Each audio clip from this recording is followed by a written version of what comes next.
한국장학재단의 월간 소식을 모두 모아 전달하는 예리쌤이야. 얘들아, 10월이야 10월. 벌써 달력도 2자릿수가 됐다니 서글프다. 이제 올해도 단 한 분기만 남겨두고 있는데 올 초에 세웠던 계획이 있다면 다시 한번 마음에 새겨보고 10월도 잘 보냈으면 좋겠어. 이제 본론으로 들어가기 전에 오늘의 주제 말해주고 시작할게. 이번 시간에 준비한 주제는 총 3가지. 국정과제와 한국장학재단의 사업, 고객정보 최신화, 교육급여 바우처야. 바로 설명해 줄 테니까 오늘도 귀 쫑긋해서 잘 들어볼게. 먼저 국정과제와 한국장학재단의 사업과 역할 현황에 대해서 알아보자. 120대 국정과제 중 총 7개 과제가 한국장학재단의 다양한 사업과 연계되어 있다는 사실 알고 있는 친구들 있을까? 이외에도 사회 이동성 개선 방안, 저출생 추세 반전 대책 등 정부 핵심 정책에 재단의 사업이 포함되어 있는데 그중에 7가지를 중점적으로 알려주려고 해. 많고 많은 사업 중 가장 핵심적인 사업은 국정과제 90번에 해당하는 청년에게 주거, 일자리 교육 등 맞춤형 지원이야. 이렇게 좋은 지원을 국가가 앞장서서 시행하는데 한국장학재단이 가만히 있으면 안 되겠지? 그래서 우리는 학비 등 교육에 대한 부담 완화에 도움이 되기 위해 국가장학금, 학자금 대출, 복권기금 장학금, 교육급여 바우처 등을 시행하고 있지. 재단에서 매년 시행하는 이 사업들은 모두 국가장학금 내실화, 학자금 대출 저금리 유지, 취업 후 상환 학자금 대출 지원 확대라는 국정과제와 연계되는 점 꼭 알아두라고. 다음, 재단의 사업 중 국가근로장학금, 중소기업 취업 연계장학금, 고졸 후학습자 장학금, 고교 취업 연계장려금, 중앙취업지원센터 등에 대해 들어본 사람? 이 사업들은 국정과제 중 하나인 취업지원혁신과 연계해서 다양한 일경험 프로그램 등을 통해 양질의 일경험 기회를 제공하지. 다음, 창업지원 기숙사와 희망사다리 장학금은 청년의 과감한 창업도전과 성장을 촉진하는 패키지형 지원체계 구축을 통해 청년 창업의 기반이 강화될 수 있도록 진행되는 국정과제 연계사업이야.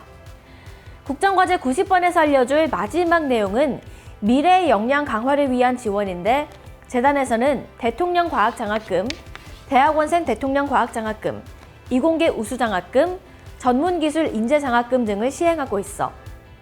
모두 신기술 분야 우수인재 조기 양성을 위한 연구활동을 지원하는 것이니까 관심 있는 학생들은 더 자세히 알아봐도 좋을 것 같아. 한국장학재단에서 시행하는 가장 핵심 사업에 대해 말했으니까 다른 내용은 더 쉽고 간결하게 말해주고 넘어갈게. 먼저 국정과제 11번, 모든 데이터가 연결되는 세계 최고의 디지털 플랫폼 정보를 구현하기 위해 한국장학재단에서 디지털 플랫폼 정보 구축 사업에 동참하고 있어. 다음, 국정과제 15-4번, 공공기관 혁신으로 대국민 서비스를 제공하기 위해 재단에서는 직무급 고도화 사업을 추진하고 있지. 국정과제 24-2번, 반도체, AI, 배터리 등 미래 전략 산업 확보를 위해 앞서 말했던 대통령 과학장학금, 대학원생 대통령 과학장학금, 이공계 우수장학금, 전문기술 인재장학금 등의 사업 또한 재단에서 맡아서 하고 있어. 이 장학금들은 국정과제 76-3번과 또 연계되는데 다른 측면으로 보자면 자율과 창의 중심의 기초연구 지원 및 인재 양성을 위해 시행되고 있는 사업이라고도 할 수 있다는 점도 같이 메모해두자. 이제 2가지 남았어. 재단에서 시행하고 있는 다양한 지원 중 이 지원도 많이 알려져 있지. 바로 학점은행제 학자금 대출. 이 사업은 국정과제 84-5번 국가교육 책임제 강화로 교육 격차를 해소한다는 내용과 연계되고, 마지막으로 국제공적 원조사업 24년 아이아사스 글로벌 서밋 등의 사업은 국정과제 99-5번 국격에 걸맞은 글로벌 중추국가의 역할을 강화하기 위해 추진 중인 사업이야. 딱 봤을 때 어렵고 이해하기 힘든 내용이라고 생각할 거야. 그렇지만 오늘 요점 정리 시간에 쌤이 쉽게 설명해 준 거니까 다들 이해했을 거라고 믿어.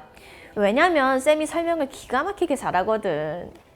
이제 오늘의 2번째 주제, 고객 정보 최신화에 대해서 알아보자. 간혹 이런 경우가 있지. 내가 꼭 받아야 하는 연락이 있는데 그 사이에 바꾼 전화번호를 업데이트하지 않아서 연락이 오지 않는 그런 슬프고 슬픈 상황. 쌤은 이게 어떤 경우라도 절대 발생하면 안 된다고 생각해. 근데 한국장학재단에서도 쌤이랑 비슷한 생각을 했는지 고객정보 최신화 홍보를 통해서 채무자가 학자금 대출 상환과 관련된 연락을 받지 못하는 일이 없도록 사전에 예방하고자 하더라고. 채무자가 직접 휴대폰 번호, 주소 정보 등 개인정보를 업데이트하면 대출, 잔액 등 학자금 대출과 관련된 모든 정보를 미리미리 알 수 있기 때문에 미상환, 이자 연체 등과 같은 불상사를 예방할 수 있어. 근데 여기서 잠깐, 한국장학재단이 센스를 발휘했는데 칭찬해줄 사람? 이번 고객정보 최신화 참여 독려를 위해 재단 누리집이나 SNS를 통한 홍보는 당연하고 더 대박인 건 뭐냐? 알림톡하고 이메일을 보내준다는 거야. 일정 요건을 충족하는 대상자에게 알림톡과 이메일을 발송해서 개인정보를 최신화하라고 안내해줄 거래. 이거 정말 말이 쉽지 생각보다 힘든 일이야. 이제 마지막 주제로 넘어가 볼까? 바로 2024학년도 교육급여 바우처 사업이야.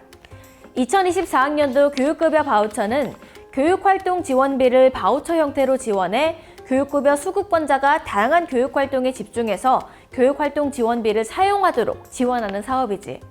바우처 신청은 2024학년도 교육급여 수급자라면 2025년 6월 30일 월요일까지 가능한데 빨리 신청할수록 교육급여 바우처도 빨리 받을 수 있어.